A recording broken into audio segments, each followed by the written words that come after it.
Hey, this is Stephen Platinum, your friend in wrestling with Platinum versus Dynamite. I'm literally getting this done 2 minutes after the show went off the air. I just got to get this out. This was, my caveats. I love AEW and I love Dynamite. This was the worst Dynamite they've ever done. And worse, it was one of these shows where, as things were falling apart constantly, they had one stabilizing influence that happened at the halfway point, but it didn't right the ship. And then guys were pressing, trying too hard. I was texting people, someone is going to get hurt, because it's one of these nights where everything feels off. And instead of kind of doing solid work, everybody was pressing to just kind of get stuff done. I thought Jericho was going to break his neck on that lion salt a la Hayabusa. It was clear he couldn't hit it, but then he felt obligated to just go through with it, and he just dumped himself on his head. It was a fucking awful show. It was an awful, awful show. And AEW, they're doing things right. Like, they have the next 2 weeks basically booked out, but everything just felt like a car crash. And you could tell JR ranged from hating aspects of this show to just not being in it. And then it made Excalibur and Tony exaggerate, right? So then it's, I love this. And it was a series of fires and failures. And I've never seen AEW like this. And they're clearly thrown off. Before the show started, they were promoting Hangman and the Dark Order in an 8-man, that Moxley was going to be wrestling, and then the Inner Circle was going to do their tag team challenge thing. Then we had the opening, and then we go, it's Wednesday, you know what that means, and they had the thing for Dark Order -1's birthday. Again, sweet and all, and, Silver's doing what he can on the mic. But it just felt like a terrible way to open. I hate even saying that because of the circumstances, and I get it, but it was a terrible way to open this show. It just threw everything off, and then Luther cutting that promo, it just felt very indie, very small time, very... Then you had Luther and Serpentico and TH2 for some fucking reason in this thing. Nothing about this felt right. Colt Cabana, Alex Reynolds, John Silver, Adam Page. And, they did a bunch of crap, and Luther's face went in a cake. And it was just, of course, this wasn't great, but worse than that, it definitely started the show on a decline. You had the buckshot lariat with the German, and then the jackknife pin and all that stuff. Great. Then, you could just tell it was going to be off. Number one's going to cut this promo, but you can't hear most of it. And then it's like, oh, my birthday was 3 days ago, and then he throws paper. Okay. Then Silver to Page. Again, it's just a case of, okay, now we have to get these wrestling angles over. Are you going to join the Dark Order? And he's like, no. And it just feels like everything was countering itself. So what's the feeling? What's the impression that we want to get out of this thing? Oh, we have this sweet moment for his birthday? Well, no, now we're down. Like they're just trying to convey 3 things in every fucking segment. This was beyond Russo car crash booking. This was like just trying to get every little thing done and pushed and going, and and that was just the first segment, right? Then they announce everything, which normally is great. Okay, they're announcing the whole card, but then you just get this sense of like, what is the show? What is the show about? What's the main purpose of what's going on? And you have no idea. The main is the Inner Circle tag match thing. Moxley's in action. Penelope Ford against Layla Hirsch. Okay. Matt Sydal and Top Flight against Matt Hardy and Private Party. What? And Cody against Pretty Peter Avalon, and Sting wants to talk to the TNT champ Darby. And then Alex Marvez, this is before the first commercial break, which is normally great. They give us a match and all this kind of stuff. And now Alex Marvez is talking to MJF. Dissension? Is there going to be dissension, Chris? And Jericho's like, nope. Okay. We come back from commercial. Tony Schiavone introduces Sting. Sting talks to Darby, congratulates him for being TNT champ. Taz interrupts him. And this segment, just everything felt off. This thing about the streets. And then Darby Allin cuts the promo. It's like, you want to take it to the streets? It just might happen? What the fuck does that? Like, they go to commercial. And in the commercial, they say, like, who's the highest flyer? Vote on the AEW awards. What? Okay. I mean, I know that's a thing, I guess. I don't know what that means. I don't know. Thunder Rosa and Britt Baker is going to be in 2 weeks, they tell us. The Elite and the Young Bucks is a thing. And so then this segment was fucking awful. The Young Bucks showing up at Omega's house, and then there's the painting, of Don Callis, and in the midst of this, Cody sends a text out saying, like, I'm going to wrestle soon. Like, okay. God, it was just, this whole segment was just agony. None of it feels important. It all feels tongue-in-cheek. Nothing inspires you to be angry or particularly interested. Nobody is elevated. This segment with the Bucks and Don Callis, it just feels like bad theater. And I'm not Jim Cornette, okay? I love AEW, but this a whole night, and this just helped. Now we're rolling downhill in a bad way fast.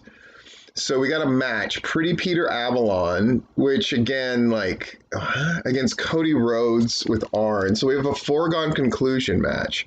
Cody's dominating this match, but then Jade comes out, and so Avalon kicks him low, and then just starts working on the knee. And they go through a commercial break doing this fucking squash match, with Peter just kicking at his knee. Cody eventually gets a figure four on him, but he reverses it. And then the announcers have this weird, long discussion about, should Cody have put him in a figure four, knowing it could get reversed? What? Like, what? This makes no sense. And then he reverses it back. Pretty Peter Avalon slaps Cody, and Cody threatens to slap him back, so Peter Avalon taps out. Is that what I'm supposed to get from that finish? That it wasn't his leg being in a figure four, but that he was afraid of his face getting slapped, so he taps out and loses a match? I'm asking. Like I said, there's like 3 things going on in every fucking segment. This was a mess. This show is a mess. They need an adult in the room. They need someone to I get that they want to book, and I get that their top guys want to do their angles, but they need somebody there to smooth these things out and to hit beats. Because this thing is just a runaway train, and everybody's trying individually to save it, but there's no collective feeling of steering a ship this big. You can't jerk the wheel to change the direction of a boat that's this big. You can do incremental changes. You have to be going in the right direction and the right speed in the first fucking place. That's the truth about running a wrestling show. Especially one for television. Especially one where you're competing with the biggest wrestling company in the world, no matter what anybody wants to say. You have to get the basic foundation has to be sound. And tonight, this show was frightening on how bad it was and how dangerous it was. And then you have this segment with FTR and Tully. We're number one. This was the theme of the night. Anytime someone was cutting a promo, someone was going to interrupt it. every night, all night. They did it like 5 times. AEW's fallen into this thing of like, we're just going to do this variations of the same finish again and again and again. Variations on the same story again and again and again and again. Every time someone cuts a promo, they're not even get their idea of their promo out before we interrupt it. They did it again and again and again, and it makes for an unpleasant viewing experience. So the Jurassic Express interrupt, and it's like, okay, they let Jungle Boy talk, and he's like, I can beat one of you. Okay, I'm going to wrestle, oh, Dax, I'm going to wrestle you. And you think they're going to say, and nobody's going to be at ringside. It's going to be one-on-one. It's going to be one-on-one, but everybody's going to be there because, what? None of this makes sense. Who's producing this fucking segment? Who's there to tell them, no, we have to make a choice? Is it going to be like, and I know you guys are going to be at ringside, so me, Luchasaurus, is going to watch to make sure I got his back. But this is like, it's going to be one-on-one. We want to make sure it's one-on-one. So we're all going to be there. What the fuck? Like, none of this makes sense. This is Raw levels. This is WCW 2000 awful. Can I make it clearer? This is fucking terrible. And it gets me angry because the company's got so many positives, but this show was frightening. I hope it's an aberration, but I've been saying for fucking weeks, even when the show was good, there are cracks in the foundation that they are not tending to. And now these cracks have split things, and it feels irrevocable. I know it's not, but it feels that way.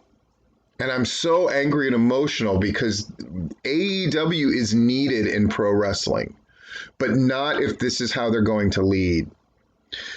Then, the one thing that worked, Jon Moxley comes to the ring.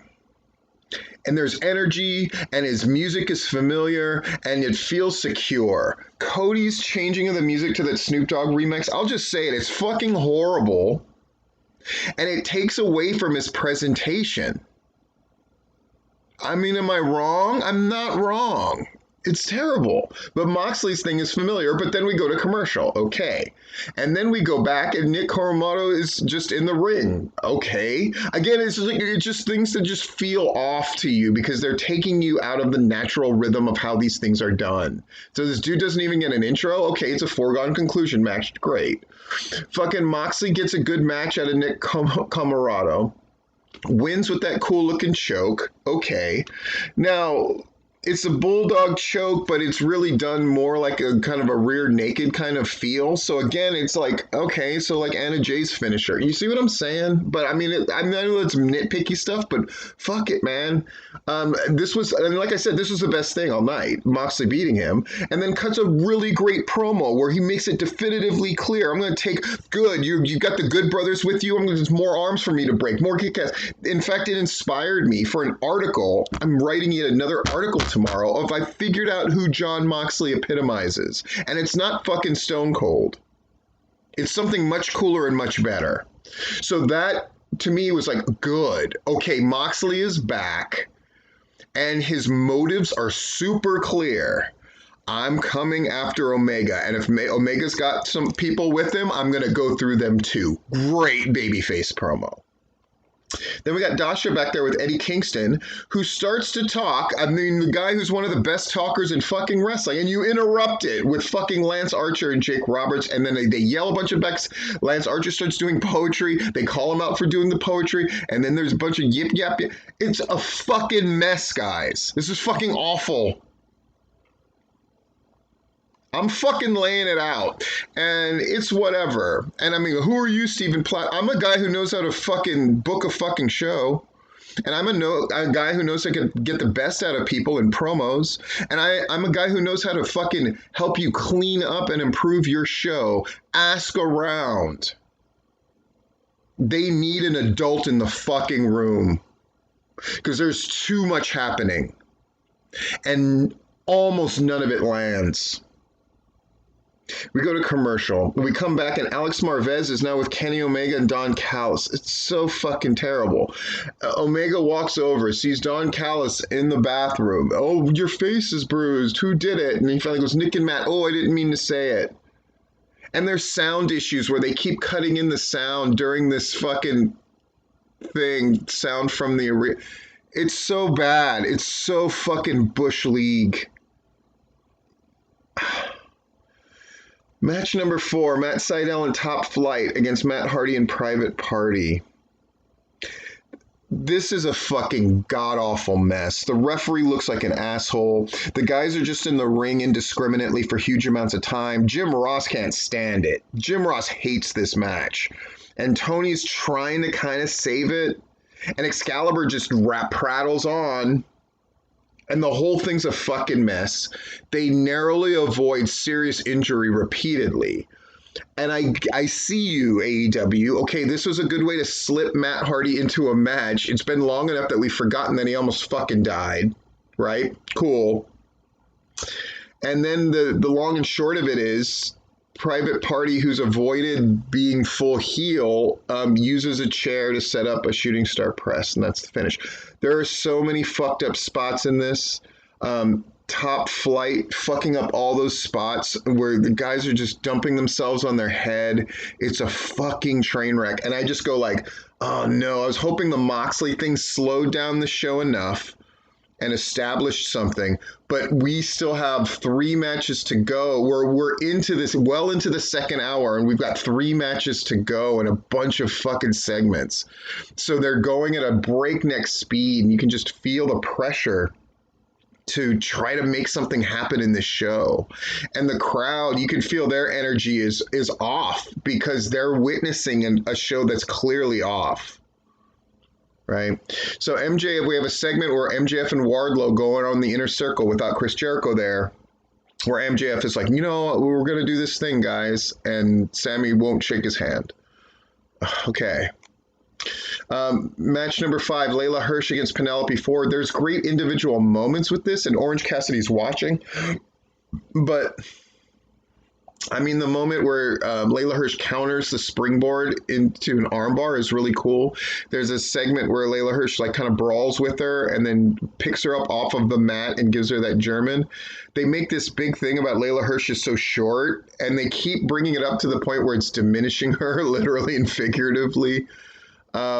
And then Penelope Ford wins with this kick after a bunch of outside interference stuff, and it feels so fucking Bush League and tiny and very WWE at their worst. I'm just going to say it. Then Miro's there. He's got Charles Taylor with him, his butler, and he talks to Orange, tell him I'm your best friend, so he does, and then Orange leaves. This is what you're using Miro for. It's shit. It is shit. And someone needs to tell somebody there, this is shit. This is bad. How is this going to draw money? How is Miro going to fucking help you draw money? How's Penelope Ford going to shore up this women's division that desperately needs the fucking help? This is our women's match tonight? It's awful. It's awful.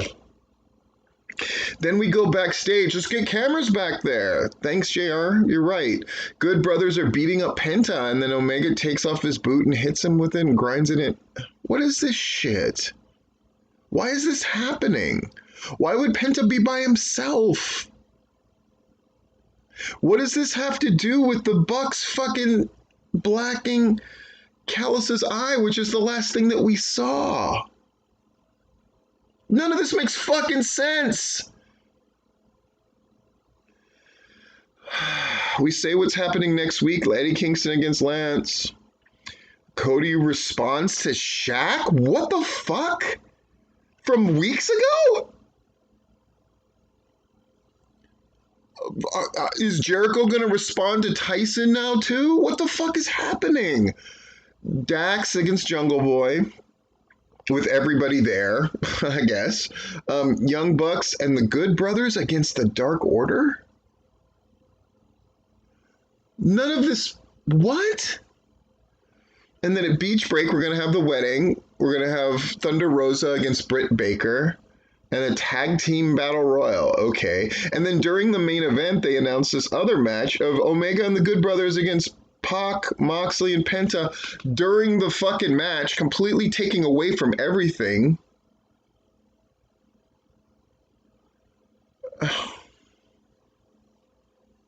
Everything's panicked, everything's rushed, and I'm terrified going into this match. I know that they have like spots worked out, bing bang boom. I'm just praying nobody fucking dies.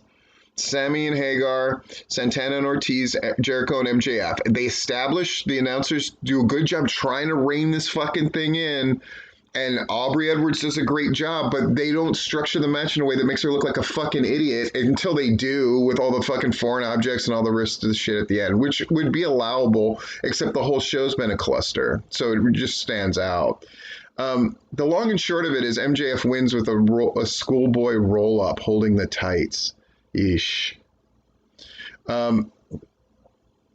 Like I said, the commentators did a good job establishing anybody can tag anybody in, and people hit their stuff. They announced the main event of Beach Break during this thing, which takes away from all of it.